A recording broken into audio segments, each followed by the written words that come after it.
Welcome to In the Money, sponsored by Flyer Financial Technologies, the company that builds cutting-edge technology designed to solve asset and wealth management firms' toughest trading workflows. In this podcast, we help advisors and asset managers understand how technology is transforming the wealth tech sector. We'll cover how to leverage technology for faster, smarter investment decisions, megatrends, and more. Now, on to the show.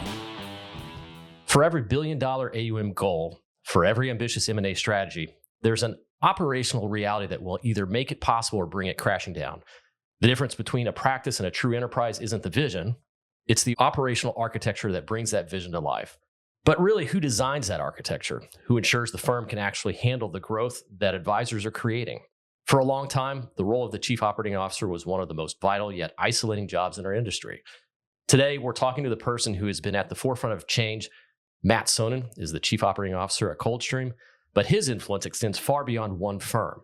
He's built a career moving from the trenches at Focus Financial to founding his own highly respected consultancy, PFI Advisors, to now sitting in the operator's chair himself. He's also the host of the COO Roundtable podcast, which is deservedly a finalist for Podcast of the Year at this year's Wealthies, and the catalyst behind a powerful peer community for operations. Matt, it is really great to have you. Thank you for having me. This is fun. Thank you. Yeah, totally. I'm glad you're here. So, Matt, first off, congratulations on the Wealthies nomination. It's fantastic to see the operational side of the business is getting the kind of spotlight it really does deserve. You've had a unique journey, consultant to operator. What's the biggest lesson you learned when you moved from advising firms for 7 years with PFI to being the one who actually has to execute that advice day in and day out at Coldstream? Yeah, it's a good question. Go back one step before PFI, though. So I was a COO for a while. Yeah, that's true. Right? Yeah, I was a COO. We sold that business to First Republic Bank back in 2012. And I didn't want to go work for a bank. So that's when I left. After we sold that business where I was COO, that's when I went to Focus, moved my pregnant wife and I to New York City. Was at Focus for 2.5 years. And we had our second child in New York. And all of our support system was in Southern California. So this is many years before COVID. But I went to Rudy Adolph at Focus and I said, hey, can I work from home in Los Angeles? Because my poor wife, it was a very consulting job with Focus. I'd leave Sunday nights, come home Thursday. So I said, hey, I want to get back to Los Angeles. He said, no, you've got to be here. And so then it was purely a desire to get back to Los Angeles. I said, all right, I quit. I quit my job and I'll go start my own consulting business. So my wife, who had been an advisor with AXA, her and I ran that consulting business for 7.5 years. I loved the work we were doing, but obviously had to go and get clients all the time. Right. And so I said, I just want to do the work.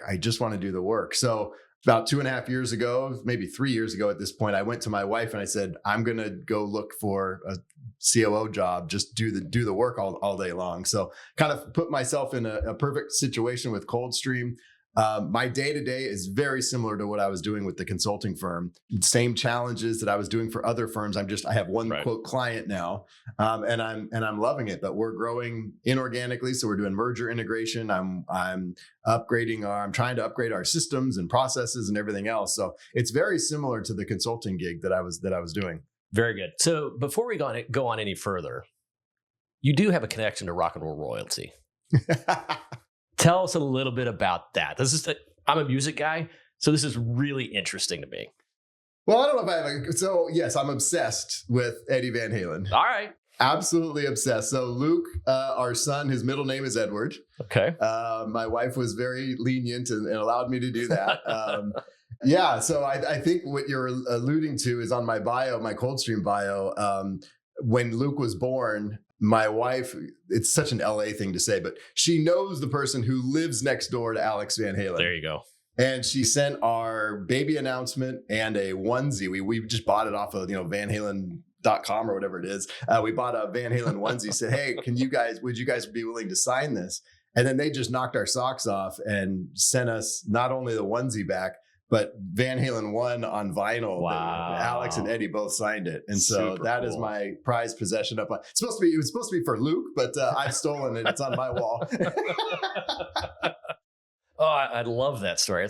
That's a really cool story. Yeah. All right. So long before the podcast, you were building community. And for me, this is one of the really neat things about our business. There is a lot of community if you put the effort into it and you tap into it, which is why I'm here. Yeah. You developed the COO Society, which was at the time it was a real trailblazer. What was the problem you were trying to solve? Why did this role in particular need a dedicated community to collaborate? So a lot of RIAs run off of EOS, the Entrepreneurial Operating System from the book Traction. And that gets you a lot of the way there. In EOS parlance, it's the RIA owner is the visionary and the COO is the integrator. Right. And so you can get a lot of the way there, but obviously EOS is designed for any business of any kind, not specifically wealth management. The custodians have some networking opportunities, but not always for operations. A lot of that is advisors and that sort of thing. DFA actually has a great COO study group, but again, that's obviously only available for people that are DFA folks. DFA folks, yeah. Sean Kopaczynski has done an amazing job with HIFON, HIFON. It's the High Impact Financial Operations Network. It's basically like a message board. I don't think that's the right word, but it's a message board where operations folks can throw out questions to one another. Hey, how have you solved this? How have you solved that? Right. And that's hugely popular. But I wanted to build courses. I wanted to build lessons. So I actually went out and hired a instructional systems designer who specializes in adult education. And I would hand him my scripts. Okay, here's a course on how to best leverage your CRM, or here's a course on should your service teams be centralized or should each advisor have their own service team, whatever the course was. And he would take my scripts and he would say, okay, we're going to make cartoons out of this and really kind of engaging content. And so he built the courses. We have 18 courses. They range from 40 minutes to 3 hours long, each course. I do outside interviews. I interviewed Michael Kitces for the financial planning course. I've interviewed Adapar and Black Diamond for the performance reporting course, et cetera. Yep. We broke it into 3 learning paths because I think those are the 3 core responsibilities for a COO. So it's technology, because you got to know the tech stack. Human resources, because a lot of times the COO is the one that's kind of writing the job descriptions, posting them, doing the interviews, et cetera. And then just kind of a catch-all, we called it business administration. And so those courses reside on a learning platform. And then we also have a message board, kind of similar to Sean's, where people can ask questions. And then we do once a month, we do a Zoom call where everybody can jump on for an hour and ask each other questions of how are you solving this problem at your RA? How are you solving that problem? And it's a lonely job, the COO. You're surrounded by salespeople. A lot of RA owners are advisors at heart. And so it's just great to have that community. What's the biggest thing or the most kind of important thing that you think people have gotten out of it who've been participating? I think you get 2 things out of these networking opportunities. One is you can just ask very technical questions, right? Hey, we're thinking of getting rid of our MSP. Does anyone have a good MSP? So you can get very technical answers. Or some vendor cold called me. Is it worth me, exploring this new technology, whatever it is? But probably the biggest thing that they get out of it, and my podcast too, actually, but they just find out that they're not crazy. Other people are dealing with this problem. Other people are struggling with this problem. Right. And then they can go back to their firms and have confidence that if people are rolling their eyes at them or skeptical at their firm, they know that they've had that community behind them that has said, no, you're actually thinking of this the right way. We've implemented it that way, or we've thought of it that way. I think that's really what people have gotten out of it. Yeah, I think there are a lot of common problems, and having some friends and peers that you can ask those questions is really helpful. So we're in Philadelphia today, and I think that the spirit of, the COO Society helped with the upcoming COO Collective, run by Intentionally with Randy Lambert. So tell our audience why you felt it was really critical to participate and what you hope an event like this achieves for the industry's operators. Yeah, I was really excited when I got the invitation for this. Again, kind of those same two things. I figured there's some technical information I can get from other COOs, and then just that feeling of knowing I'm not alone. So whenever I have an opportunity to network with other COOs, I want to take advantage of it. And so I'm really excited. This is their first one. They're hoping it's going to be many more to come, but we'll see how the afternoon goes. But I'm really looking forward to it. How did you see people participating and they go back to their organizations? How do they benefit from this and really help those organizations thrive? I think you get proof of concept. I mean, you always assume every other firm has solved the problems that you're having, and you hear from a lot of vendors that say, "Oh, we can solve that." But to be able to go to other COOs and say, "Have you used this product, service, technology? We're thinking of implementing it. What are going to be the landmines that I need to avoid?" It gets you can pinpoint into very specific issues.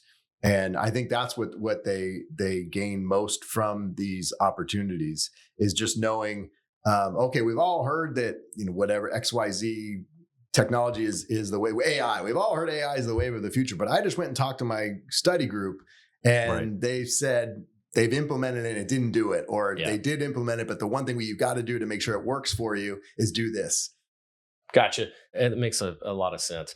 I had an interaction with a COO recently, and it was really interesting. And one of the things that he said was, technology won't solve your problem. It might help it, but really, if you have a problem with, so I'm a technology company, portfolio management or trading, don't necessarily look at technology to solve that issue. You probably need to look at your operational team and what they're doing in their process and make sure that that's right before you go and say, "Oh, I need new technology to take me to the next level." How do you feel about that? No, that is exactly right. And I've written about this, that you need to focus on process, not necessarily technology. In my consulting days, I would get, and you raised the exact problem that would come up often. I'd get called as a consultant, "Hey, we need to rip out our rebalancer. Yeah, our rebalancer doesn't work. We have a lot of trade errors." And when you dig into what the actual problem is well, none of their clients are on a model portfolio. Sure. So there's all these positions in the account that don't belong. And so when a portfolio manager goes in with the rebalancer and they say rebalance to the model, they sell a bunch of stuff. And this is not that the rebalancer is bad. Right. So yeah, sure. I as a consultant, I'd say you can pay me a lot of money and I'll move you to another thing. But if you're not going to put your clients on a model portfolio, you're going to have the same amount of trade errors. So why don't we clean that problem up and not worry about fixing the technology? Garbage in, garbage out. Yep. Classic example. Yep. Yeah, we see that in our world too. I mean, we love to come in and we have really good rebalancing technology and trading technology. But if your process is broken, I'm only going to fix so much of it unless you, to your point, kind of be a little introspective and then look at what you're doing and, collaboratively work with whoever that is to get better and realize change is healthy, right? And change is good. And those are the things we have to think about. Yeah. So let's get a little bit more to the weeds now, because that's where I think some of the value is. So when you look at the landscape of growing RIAs today, what is the single biggest operational bottleneck you see firms creating for themselves without realizing it? The joke I always make with this question, because I get this one a lot, is Jerry Maguire was right. Tell me more. Jerry Maguire was right. His mission statement said fewer clients and deeper relationships is the way to go. The bottleneck that we're all creating for ourselves is more clients. More clients has got to be good. More clients is got to be good. And you can actually Google, I don't know why Cameron Crowe did this. He actually wrote a 25-page mission statement that is online, the Jerry Maguire mission statement. Okay. And when I joined Coldstream, I actually sat down with all of our team leads, kind of our main advisors, and we read it as kind of our book club. And he talks about, he's a sports agent, which is a service industry, very similar to financial advising. He talks about, I drive home every night and I'm more upset about the things I didn't get to than feeling good about the things I did. And he says, I have a few good clients and I have a lot of headaches. And he doesn't mean it as derogatory as that sounds, but my receptionist dings me and says, John Smith is on the phone. And I go, oh God, he's calling to scream at me because I haven't negotiated his contract with Nike or whatever yet. Right. I haven't gotten to him yet because he's a small client that's probably too small for my book. I just don't get to him. So he talks about all of this and he says, we need to cut back on the number of clients. He's really talking about the 80-20 rule. Sure. And so he's saying we need to cut back and only focus on that 20% of our clients that are giving us 80% of the revenues and have deep relationships and do a lot of good work with them. That's where the referrals are going to come in. They're not frustrated with us and you're feeling more fulfilled in your job. Yeah. Did you know the human head weighs 8 pounds? Yes, exactly. It's my favorite line from the whole movie. Yes. I love that one. All right. So I guess kind of on the human capital side, how do you build a career path for the operations team? Because my experience has been that sometimes those folks don't feel like they have one. And having one helps people feel more engaged and involved and valued. So it's just a retention issue. So what's the key to making operations a destination for top talent, not just a stepping stone to an advisory role? Yep. And that's a lot of why I started the podcast that I did was just I wanted to shine a light on how important these roles are, both for those that are in the roles. I wanted them to feel good about themselves, but I also wanted to open the eyes of RA owners and say, this is a really important role at your firm. A lot of times early in my career, I figured the advisory path was the only one that was out there. That's how I started. Yeah. At Coldstream, we've had several client service associates that are on the service teams, or we've even had like office administrators move into HR roles or move into marketing roles, move into performance reporting, be on the performance reporting team. It all just comes down to the firm itself has to value the quote back office. Right. This huge belief in our industry that if you're not bringing in clients, you're expendable. Just needs to go away. And then people will realize, oh my goodness, there is a career path for me. I don't have to feel less than if I don't want to go out. You sit there at your desk and you, what's wrong with me? I don't want to go find clients. Yeah. Would you agree that that's somewhat a culture issue at an organization? Absolutely. 100%. Yeah. And I think that comes from the top down all the way down. Right. And it's from the C-level folks to the line managers to the other folks there. It's like, here's your path and here is how it's integrated in what you're doing. Here's how it has to do with your quarterly performance review. Here's how it has to do with your goals. Trying to help them map that out and have some formality to, hey, go through these steps. And as we grow and as people move around, you're going to have a chance to transition to add more value. Prove yourself now, do good quality work, mean a lot to the company. And there are going to be things there for you.